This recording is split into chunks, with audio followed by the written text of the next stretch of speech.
अतिकल्याणरूपत्वात् सर्वकल्याणश्रेयात् समर्थेनां वरदत्वात् ब्रह्मसम्मलं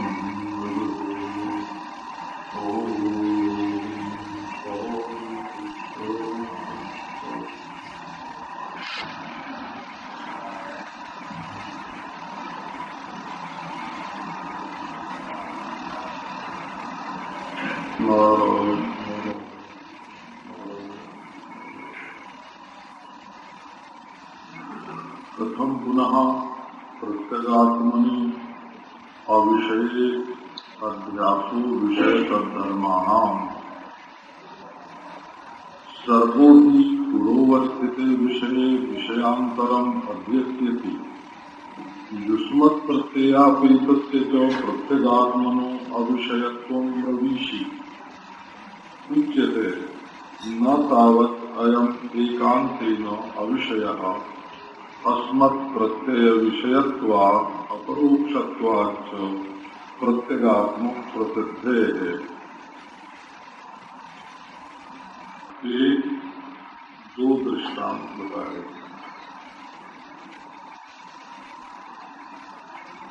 एक तो जहाँ पहले का संस्कार रहता है, पूर्व दृष्टत्व रहता है,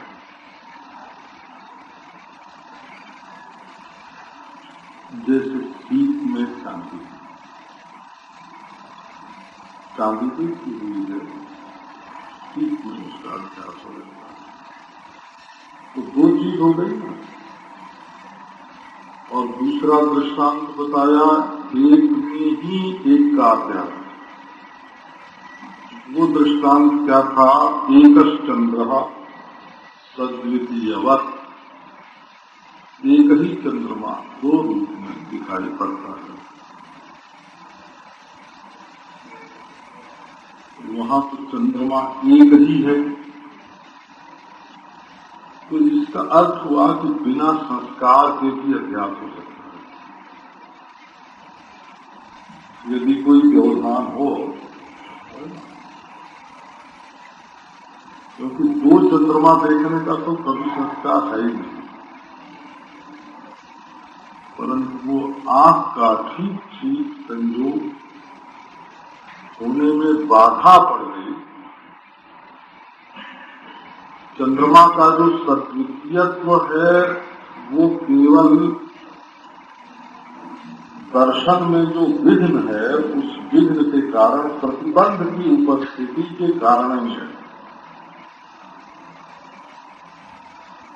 प्रतिबंध क्या है? तो दोनों आंख जाके एक वस्तु में लग जाए, इसकी जगह दबा देने से आंख की ज्योति इधर चली गई, एक आंख की ज्योति उधर चली गई, चंद्रमा दो मालूम पड़ने लगा। तो नारायण, ये आत्मदेव जो है, इनमें ये प्रपंच का अभ्यास कैसे हुआ? भले सीप में हो जाए, भले चंद्रमा में हो जाए, परंतु अपने आप में ही अभ्यास हो जाए, ये बात तो थोड़ी विचारणीय है। इस पर विचार करना चाहिए कि अपने आप में अभ्यास कैसे हो जाए। तो अब ये कहते हैं कि जो वस्तु इंद्रिय ग्राह्य होती है, उसमें अभ्यास होता है। इंद्रिय से एक चीज देखी और उसको ठीक नहीं देखा तो दूसरी चीज देख सकते हैं, परंतु जो चीज इंद्रिय से दिखती ही न होए, उसमें अभ्यास कैसे होगा? अब अध्यास शब्द तो आपका इतना परिचित हो गया है कि उसकी व्याख्या करने की जरूरत नहीं है। अध्यास माने एक चीज को दूसरी चीज की समझ लेना, जिसमें जो चीज दिख रही है उससे विवेक न होना, अपने अत्यंता भाव के अधिष्ठान में दिखना, ज्ञान से निवृत्त हो जाना।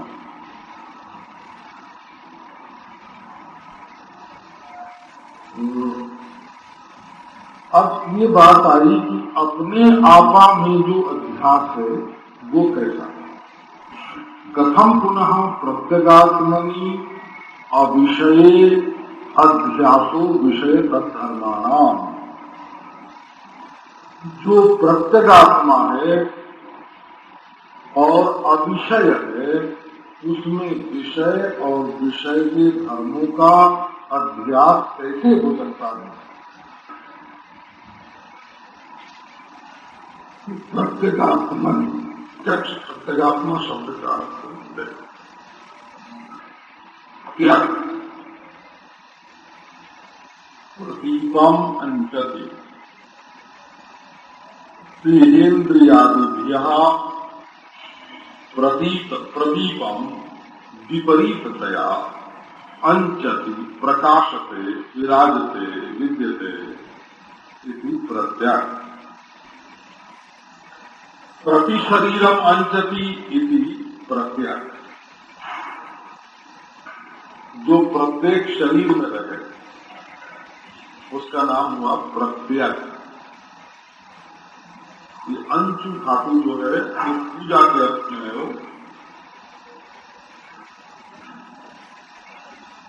अंशु धातु पूजा के अर्थ में महीयते, प्रतिशरीरम अंचति महीयते, पूज्यते, प्रकाशते, विद्यते,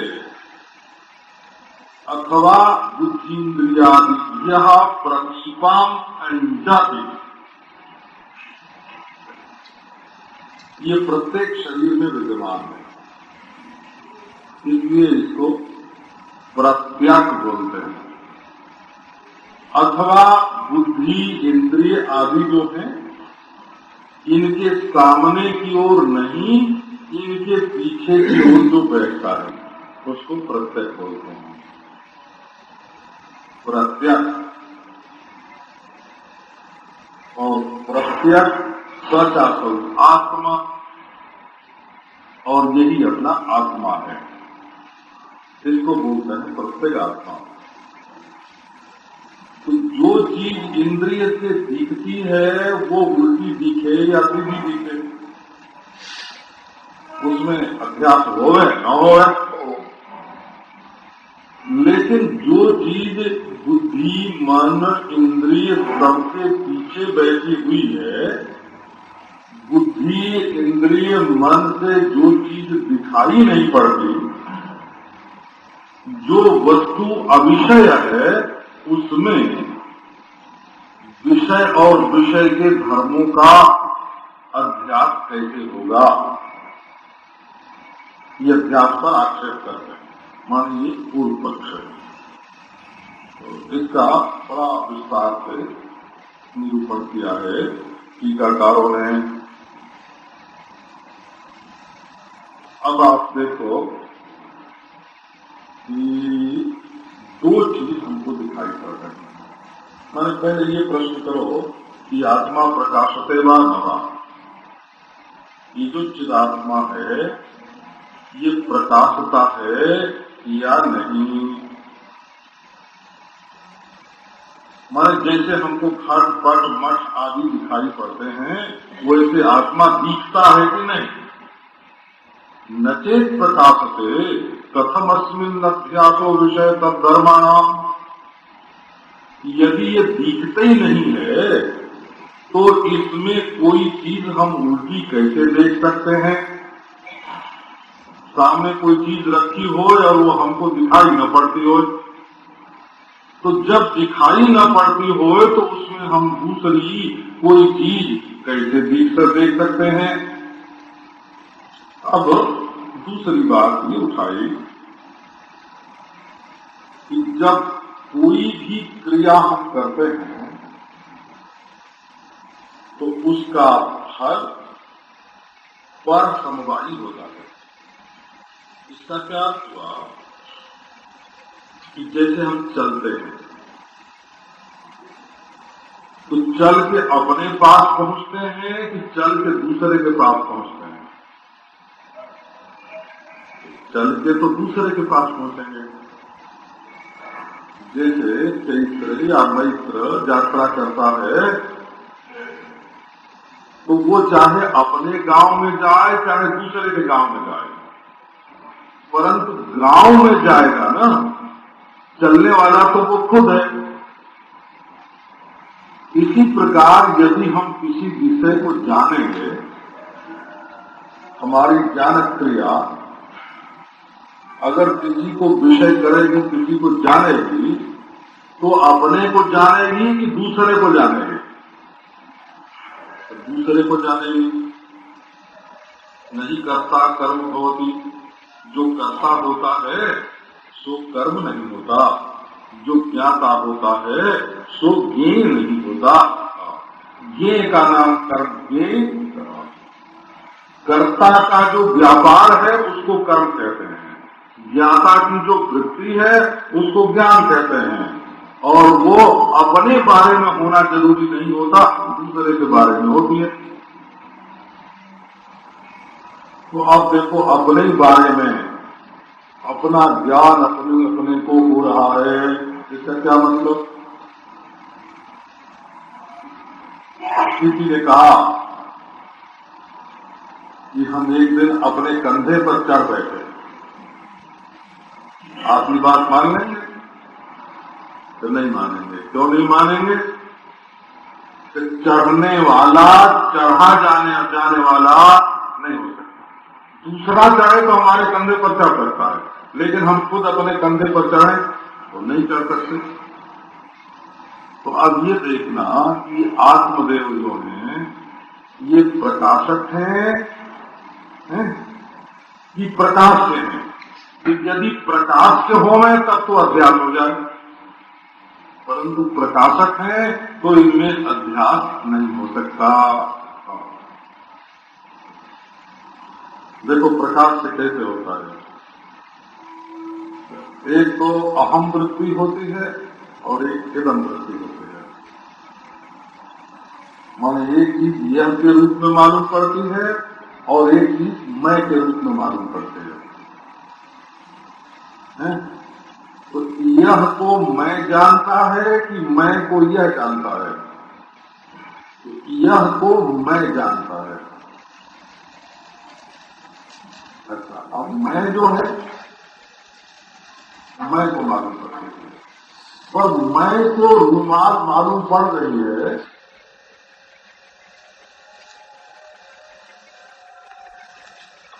आंख वाले मैं को, हाथ वाले मैं को, बुद्धि वाले मैं को, ये हाथ वाला मैं, आंख वाला मैं, वृत्ति वाला मैं, विषय देखने वाला मैं, ये जो छोटा मैं है ना, बहुत लोग मानते हैं कि ये नाशवान है। जैन लोग जो घटने बढ़ने वाला मानते हैं वो इसी को मानते हैं। वो तो सचमुच ये जो अहमर्थ है, अशोधित अहमर्थ, अनक्षित अहमर्थ, अहमर्थ का वाक्य वो तो द्रव्य के साथ अपने को मरता जीता अनुभव करता है, वो बुद्धि के साथ बढ़ता घटता दिखता है, वो बुद्धि का उच्छेद हो जाने पर उच्छिन्न हो जाता है। पर कितना? केवल वाक्यार्थ मात्र, लक्ष्यार्थ नहीं। लक्ष्यार्थ तो उसका है संवेद, ज्ञान मात्र, जिसमें अहम और इदम का, जिसमें अहम और इदम का भेद नहीं है। तो अब ये देखो, इतना तो बिल्कुल स्पष्ट अनुभव होता है। पहले ये बात देख लो कि हम संवेद मात्र के ही केवल अपना स्वरूप जानते हैं कि एक शरीर में रहने वाले मैं को अपना स्वरूप जानते हैं। अपने ज्ञान की परीक्षा कर लो। असल में ये जो छोटा मैं है ये कभी भागता है कभी नहीं भागता है। सुसुप्ति में तो छोटा मैं भागता है, और सारे अनर्थ जो हैं वो उस समय लीन हो जाते हैं और जागृत स्वप्न में उदित हो जाते हैं। सपने में भी तो दुख होता है ना। सपने में अगर बाघ अपने ऊपर झपटे शिकार अपना करना चाहे तो देखो, न वो शरीर अपना है न वो बाघ सच्चा है, न बाघ सच्चा है और न तो मैं दिखने वाला शरीर सच्चा है, न तो अपना मैं है। लेकिन जब उस समय ये बात मालूम पड़ती है कि यही मैं हूँ और उस पर एक झूठ मूठ दिखने वाला बाघ झपटता है तो डर लगता है कि नहीं, दुख होता है कि नहीं। अच्छा, स्वप्न के शरीर में अध्यास है, ये बात तो बिल्कुल सच्ची है। और जो लोग सपने के विचार से कतराते हैं माने कहते हैं अरे सपने में क्या रखा है ना, वो लोग अपने जीवन की इस जीवन के रहस्य को समझाने वाली अवस्था से अपने को बचाना चाहते हैं, एक सत्य से बचाना चाहते हैं। जब तुम्हारे जीवन में जागना भी होता है, सपना देखना भी होता है, सुसुप्ति भी होती है और सत्य की खोज करने जा रहे हो, सत्य का विचार करने जा रहे हो, तो क्यों उसको विचार का विषय नहीं बनाते? जब हम मनोविज्ञान का अध्ययन करते हैं तो मन की सारी अवस्थाओं पर विचार करते हैं। मन नियंत्रित होकर के क्या सोचता है, अनियंत्रित होकर के क्या सोचता है, चेतन दशा में क्या सोचता है, अवचेतन दशा में क्या सोचता है, सुषुप्ति में उसकी स्थिति कैसी होती है। जब हम मनोविज्ञान पर विचार करते हैं तब तो मन की सारी अवस्थाओं पर विचार करते हैं, और जब हम अपने बारे में विचार करें तो अपनी सारी अवस्थाओं पर विचार न करें। ये विचार से जो डरने वाले लोग हैं कि हम इस विषय पर विचार नहीं करते, उन्हें दार्शनिकों की पंक्ति में बैठने का कोई अधिकार नहीं है। दार्शनिकों की पंक्ति में विचार से क्या बचना। आओ समाधि पर विचार करें, सुसुप्ति पर विचार करें, स्वप्न पर विचार करें, पागलपन पर विचार करें, मूर्छा पर विचार करें, जागृत पर विचार करें। अगर विज्ञान कोई और नई अवस्था मन की ढूंढ निकाले तो उस पर भी विचार करें। तो नारायण, अब ये देखना ये है कि ये जो संबित ये स्वयं प्रकाश है कि परापेक्ष प्रकाश। जैसे हम अपने को जब व्याकरण का ज्ञाता मानते हैं या न्याय का ज्ञाता मानते हैं तो बुद्धि में ही तो न्याय का ज्ञान है, बुद्धि में ही व्याकरण का ज्ञान है। तो हम अपने को न्याय विषयक ज्ञानवान मानते हैं, व्याकरण विषयक ज्ञानवान मानते हैं, और साइंस विषयक ज्ञानवान मानते हैं। तो ये ज्ञान तो बुद्धि की एक ये जो ग्रंथियां होती है ना, हो दिमाग में जो ग्रंथियां होती हैं उनकी एक एक गांठों में ये समाया रहता है। और वृंदावन में अभी एक लड़का घोड़े पर से गिर गया तो उसकी 1 तक की सारी पढ़ाई भूल गई, अंग्रेजी भाषा ही नहीं भूल गई, लिपि भी भूल गई। कहाँ थी वो? उसे नस में थी जिस पर चोट लग गई। ये सारी पढ़ाई लिखाई तो स्थूल शरीर के अंतर्वर्ती एक नस, उस नस में रहने वाली बुद्धि शक्ति उसमें रहती है। तो ये जो बुद्धि को पकड़ करके बोधा बना हुआ है, प्रत्येक शरीर में अलग अलग बोधा बना हुआ है। इस प्रत्येक शरीर में अलग अलग बोधा बने हुए का प्रकाशक कौन है? वो संबित, वो ज्ञान कौन सा है जो सब बोधाओं को प्रकाशित करता है? बड़ी अद्भुत लीला है इस प्रत्यगात्म देव की, इस आत्मदेव की बड़ी अद्भुत लीला है।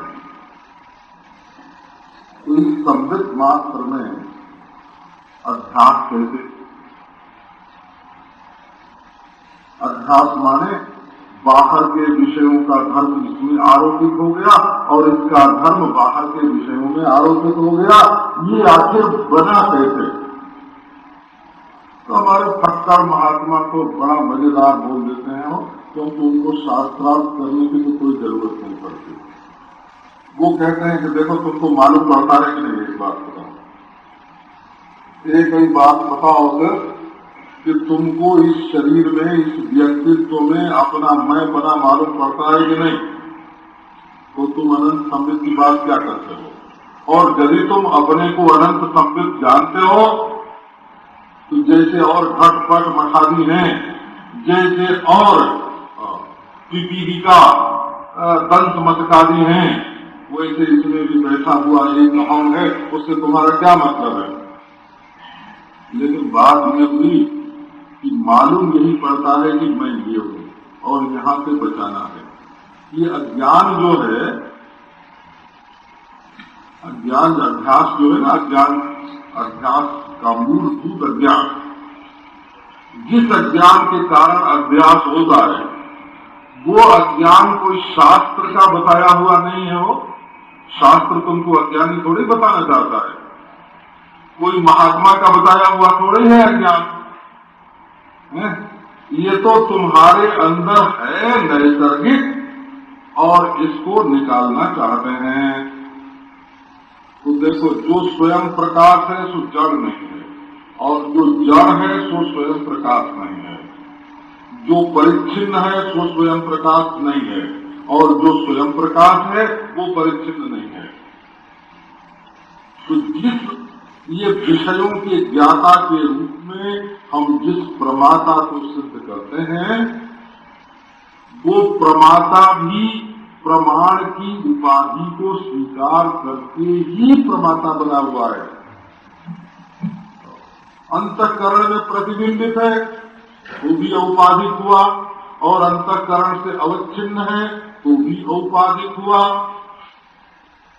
तो असल में ये जो स्वयं प्रकाश आत्म तत्व है इसका विवेक करने के लिए ही अध्यास का निरूपण करते हैं। कोई कहे बाबा अध्यास ही नहीं है तो बहुत बढ़िया, तुम्हारे मुंह में घी शक्कर, अध्यास नहीं है तुमको। यदि तुम इस शरीर के जन्म मृत्यु को अपना जन्म मृत्यु नहीं मानते और यदि तुम इसके सुख दुख को अपना सुख दुख नहीं मानते, यदि इसके राग द्वेष को अपना राग द्वेष नहीं मानते, यदि इसके जाने आने को अपना जाना आना नहीं मानते हैं, और यदि इसके कर्तृत्व भोक्तृत्व को अपना नहीं मानते, तुम अपने आप को इनसे परे जानते हो तो तुम्हारे प्रति अध्यास के निरूपण की आवश्यकता ही क्या है? ठीक है, तब तो तुमने तो शुद्ध बुद्ध मुक्त स्वभाव ही हो, परंतु यदि मालूम पड़ता है तो विचार करना चाहिए। प्रत्यगात्मनि अविषये अध्यासो विषय तद्धर्माणाम। अविषय पने को देख क्या विलक्षण है। हम रुमाल की ये सफेदी जो देख रहे हैं ये विषय, और कैसे देख रहे हैं? आंख से देख रहे हैं। अच्छा, अपने आप को कोई रूमाल की तरह आंख से देख सकता है? तो रूमाल को हम देखते हैं आंख के द्वारा, और आंख हमारी मंदी है कि तेज कि बीच की, ये बात भी हमको मालूम पड़ती है। आंध्य मानव्य पटुत्वेषु नेत्र धर्मेश्वरे कदा। नेत्र के अनेक प्रकार के धर्म हैं। आंख तेज भी होती है, आंख मंदी भी होती है, आंख जो है वो अंधी होती है, मंदी होती है, तेज होती है। तो ये मालूम पड़ता है कि नहीं? बोले मालूम पड़ता है। तो जो जिसको मालूम पड़ता है वो उससे न्यारा होता है। जैसे देवदत्त गांव में जाता है तो देवदत्त गांव से न्यारा है, इसी प्रकार देवदत्त देह में आता है तो देह से न्यारा है, वो आंख से रूप को जानता है तो रूप से न्यारा है। ठीक। अच्छा, आपको हम एक बात सुनाते हैं। आपने तृण देखा है कभी? तृण नहीं, फूल आपने देखा है? बोले देखा है। काहे से देखा है? कैसे देखा है आपने? आंख से देखा, साफ साफ मालूम पड़ता है आंख से देखा। तो आंख से आपने फूल का रंग देखा है कि फूल देखा है? फूल और फूल का रंग जुदा जुदा है कि नहीं? अरे फूल में तो गंध भी होती है, फूल में स्पर्श भी होता है, फूल में रूप भी होता है, फूल में आकृति भी होती है, फूल में स्पर्श भी होता है। तो आपने फूल को कैसे देखा है? बोले आंख से। आंख से तो आपने सिर्फ फूल का रंग देखा है, समूचे फूल को नहीं देखा है। ऐसा हमने नाक से फूल को देखा है। नाक से तो आपने सिर्फ फूल का गंध देखा है, फूल को कहाँ देखा है? ऐसा त्वचा से फूल को देखा है, तो त्वचा से तो केवल फूल का स्पर्श देखा है, फूल को कहाँ देखा है? फूल की जो सत्ता है, फूल का जो अस्तित्व है, ये तो फूल का गुण समझो। शब्द, स्पर्श, रूप, रस, गंध, ये पांचों भूतों के जो गुण हैं, वो फूल में पंचभूत जो है, पंचभूत के गुण विकसित हुए हैं और वो इंद्रियों के द्वारा गृहीत होते हैं। फूल की सत्ता कैसे गृहीत होती है? तो ये कहना पड़ेगा कि आपने न तो कभी समूचे फूल को आंख से देखा है, न तो समूचे फूल को त्वचा से छुआ है, और न तो समूचे फूल का गंध सूंघा है। गंध भी तो नहीं देखा है ना। कोई न कोई फूल में कोई एक ऐसी चीज है, हो ऐसी सत्ता है जो इन पांचों के रूप में प्रकट होती है और इन पांचों से न्यारी है, ऐसी सत्ता है फूल में। तो ये जो हम लोगों को ये अभिमान होता है कि हम दुनिया की सब बात को समझते हैं, वो बिल्कुल झूठा है। अपनी नासमझी में ही समझदारी का अभ्यास हो जाता है। हम आपको हम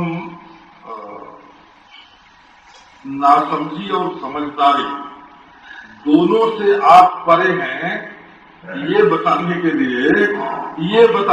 लिए समझदारी का जो अभिमान है ना, उस पर भी आपको गौर करने के लिए प्रेरणा देते हैं कि आप अपनी समझदारी पर गौर करो।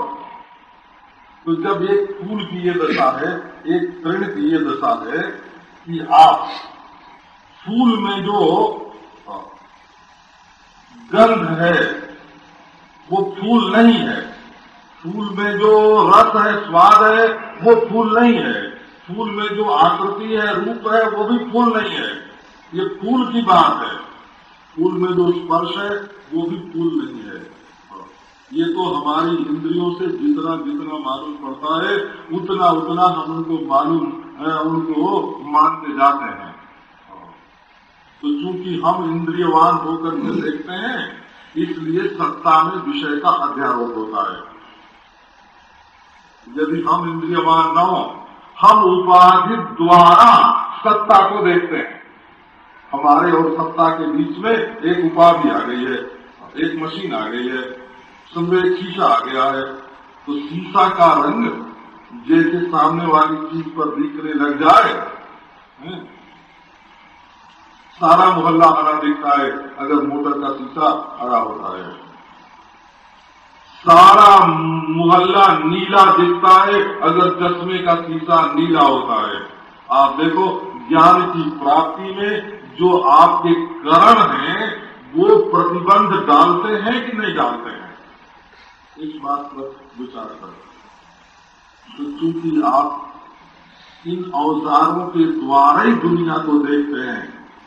इसलिए दुनिया में वही चीजें दिखती हैं जो आपके औजारों में हैं। आप नाक से दुनिया की गंध जान सकते हैं, आप जिह्वा से दुनिया का स्वाद जान सकते हैं, आप आंख से दुनिया का रूप देख सकते हैं, और नारायण आप त्वचा से दुनिया का स्पर्श जान सकते हैं, और आप कान से दुनिया की आवाज जान सकते हैं, और मन से जो जो भाषा आप जानते हैं उसका अर्थ समझ सकते हैं, बोला। और बुद्धि से, संस्कार युक्त बुद्धि से उनके औचित्य और अनौचित्य के बारे में विचार कर सकते हैं। परंतु बुद्धि भी संस्कार रहित नहीं होती है, बोला। संस्कार रहित बुद्धि नहीं होती है। ये लोग जो निष्पक्ष वाली बात करते हैं ना, पंडित लोग हंसते हैं वो इस बात पर, जैसे हमने निष्पक्ष न्याय कर दिया, हमने निष्पक्ष वस्तु का दर्शन करा दिया। अरे बचपन से तो तुम्हारी बुद्धि में पक्षपात डाला गया है ना, जाति का पक्षपात, संप्रदाय का पक्षपात, प्रांत का पक्षपात, राष्ट्र का पक्षपात, अपने धर्म का पक्षपात, अपने संप्रदाय का पक्षपात, संस्कार डाल करके बचपन से नहीं, जन्म जन्मांतर से, माता पिता से, नाना नानी से, है ना, बुद्धि में संस्कार। एक माता की जो पीढ़ी है ना, तो माता में माता के माँ बाप दोनों का संस्कार आया, तो माता की माता में तो उसके भी माँ बाप दोनों से संस्कार आया, और पिता के पिता में समझो तो उसके भी माँ बाप दोनों से संस्कार आया। जरा सोचो संस्कारों का कितना संकर। 100 पीढ़ी तक पहुंच जाओ तो तुम्हारा गणित जवाब दे देगा। 100 पीढ़ी तक पहुंचते पहुंचते गणित जवाब दे देगा। तो इस प्रकार हमारी बुद्धि जो है वो संस्कारों से संकीर्ण हो गई है, और बुद्धि के द्वारा हम जो विषयों के बारे में सोचते हैं वो बिल्कुल संकीर्ण विचार, उसमें विचारों का सांकर्य, विचारों का मेल जोड़ उसमें हो जाता है, और एक भानुमती ने कुटुंबा जोड़ा जैसा हो जाता है। तो इसी से हमारे महापुरुष लोग कहते हैं कि भाई जरा आत्मा के बारे में विचार होए तो ये मन बुद्धि से भी तटस्थ होना पड़ता है। तुम तटस्थ आत्मा हो, लेके संस्कार चले ढूंढने सत्य को, तथ्य को, है ना। ये तथ्य है ना, तथ्य। एक बार विलायत की यात्रा करने गया था, वो तथ्य। हाँ, तो उसकी टांगें ही टूट गई थी, कान का टूट गई तो टूट हो गए।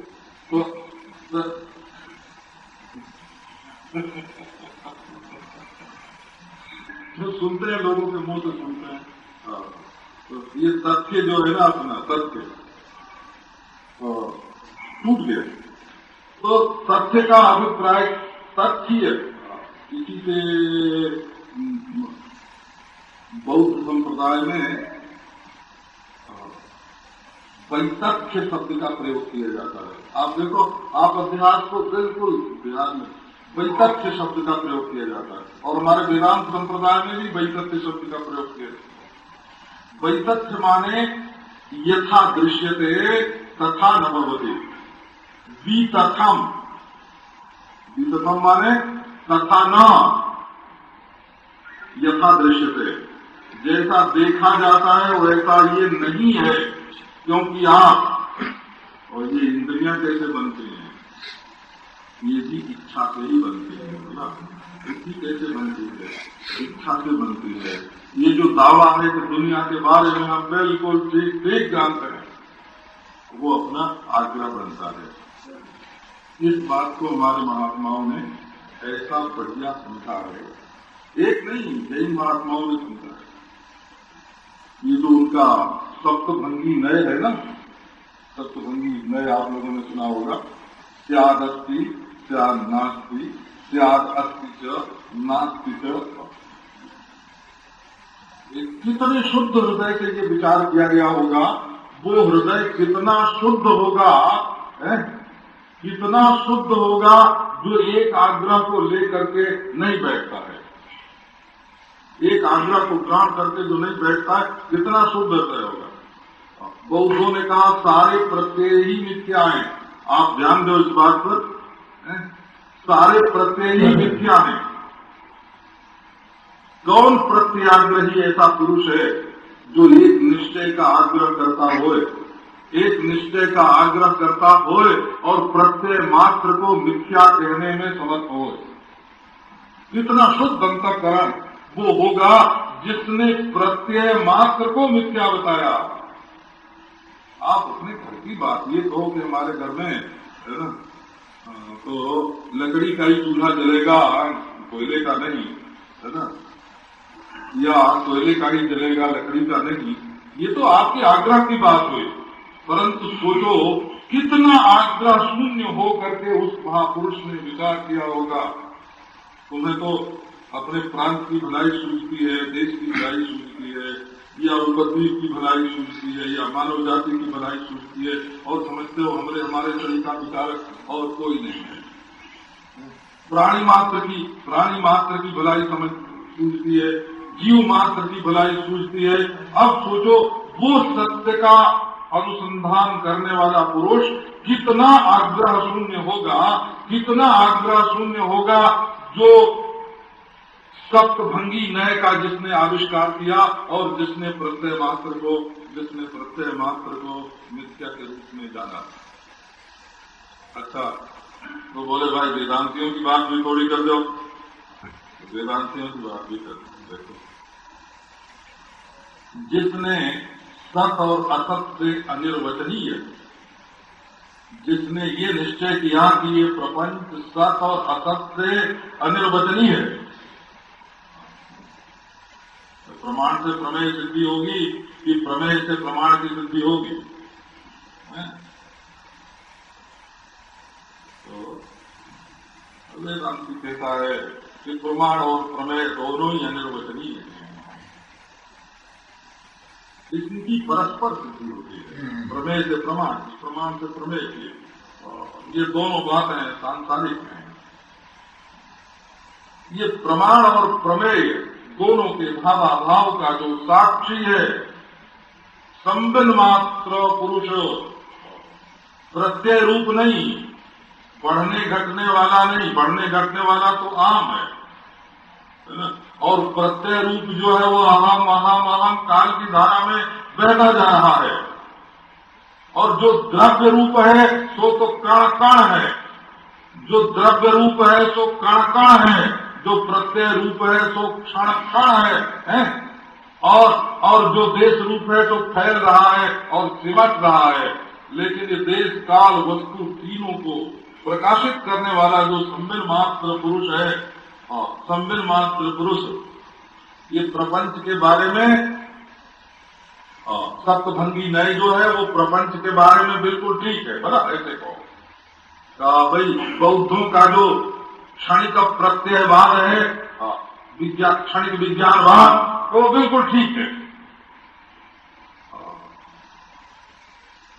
वेदांतियों का जो अनिर्वचनीय बात है कि वो प्रपंच के बारे में बिल्कुल ठीक है। लेकिन ये भावाभाव रूप अनिर्वाच्य प्रपंच का जो साक्षी है वो कहीं देश में सीमित हो, कहीं काल में सीमित हो, कहीं द्रव्य में सीमित हो, ऐसा नहीं हो सकता। हम कहते, यही तो हम कहते हैं कि ठीक है, जो बात जैसी नहीं, जो चीज जैसी नहीं हो सकती वैसी मालूम पड़ रही है। यही तो अध्यात्म की सिद्धि है। अविषय, अच्छा आप दर्शन की प्रणाली पर विचार करें। प्रत्यगात्मनि अविषय,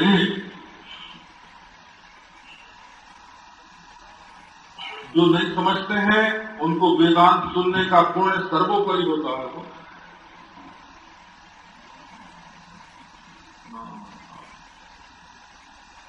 जो नहीं समझते हैं उनको वेदांत श्रवण का समझो कि श्रुतम हरति पापा ने,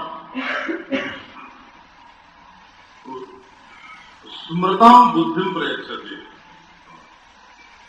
यदि इसको सुनो तो तुम्हारी पाप वासना मिटेगी, और यदि इसकी याद करो तो तुम्हारी बुद्धि बढ़ेगी। और बुद्धम है,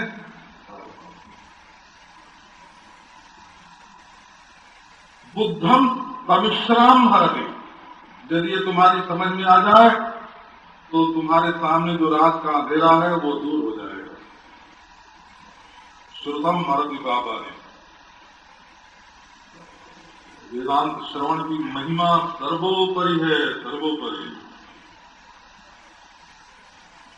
स्वर्ग की बात सुनोगे तो यज्ञ करने का मन आप होगा, पता, और गोलोक की बात सुनोगे तो भजन करने का मन होगा। ये देखो, आप देख लेना, स्वर्ग की बात सुनोगे तो यज्ञ करने का, देवता की पूजा करने का मन होगा, और गोलोक वैकुंठ की बात सुनोगे तो भजन करने का मन होगा।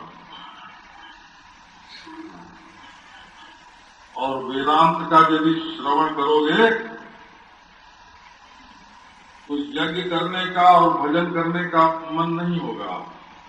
क्या होगा? अपने स्वरूप की जिज्ञासा जागृत होगी कि मैं अपने आप को समझूं। तो दूसरे की ओर जो प्रवृत्ति है वो अपने को जानकर है कि अनजान में है? तो अपने को जाने बिना जितनी प्रवृत्तियां हैं वो कम हो जाएंगी और अपने आप को जानने की प्रवृत्ति जग जाएगी। अच्छा, अविषय का भी जरा अर्थ देखो। प्रत्यगात्मनि अविषय, ये स्वयं प्रकाश। सर, आपको अंत में जाते जाते एक बात सुनाई। ये जो आत्मा को बोलते हैं स्वयं प्रकाश, तो स्वयं प्रकाशता का दो अर्थ है। एक तो वेद्य न होना, हमारे रूमाल की तरह बुद्धि मन इंद्रियों से दिखाई न पड़ना। अवेद्य होना माने रूमाल की तरह बुद्धि मन इंद्रियों से दिखाई न पड़ना। प्रत्यक्ष ज्ञान का विषय नहीं है, परंतु परोक्ष नहीं है, स्वयं है। आप देखो, इसमें दो बात आती है। सर, इसका अभिप्राय आपको सुनाया था। ये अवेद्य होने से ही अविद्या का अधिष्ठान हो गया,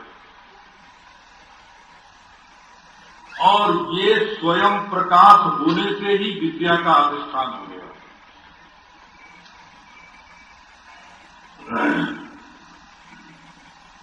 ये विद्या अविद्या बोले दो चीज है, स्वयं प्रकाश दूसरी चीज है और अवेद्य दूसरी चीज है। तो आपको ये बात सुनाते हैं, ये आत्मा में अध्यास की सिद्धि है, बोला, ये अध्यास की सिद्धि है। जरा इस पे विचार करो, गौर करो। हम जिन कारणों में बैठ करके देखना चाहते हैं उनसे तो ये देख नहीं सकता, इसलिए अज्ञात हो गया है। और स्वयं स्व प्रकाश है, इसलिए साक्षात अपरोक्ष ज्ञात स्वरूप है। तो अपने आप को यदि ऐसा जानोगे कि मैं स्वयं प्रकाश हूं, तो ये विद्या बुद्धि में उदय होकर के, अंतःकरण में उदय होकर अविद्या को नष्ट कर देगी। और यदि केवल इतना ही जानोगे कि हम इसको नहीं जान सकते, तो तुम्हारी बुद्धि में आके अज्ञान बैठ जाएगा, तुम्हारी ही बुद्धि में आके अज्ञान बैठ जाएगा और तुम अज्ञानी हो जाओगे। तो अब देखो, आपको कौन अज्ञानी बनाता है और कौन ज्ञानी। जरा नौसिखिए जो वेदांती होते हैं ना, नौसिखिए वेदांती हो माने गुरु संप्रदाय से रहित, अनुभव से शून्य। आत्मा यदि केवल अज्ञात है ऐसा तुम्हारी बुद्धि मानती है, यदि तुम्हारी बुद्धि मानती है कि आत्मा अज्ञात है,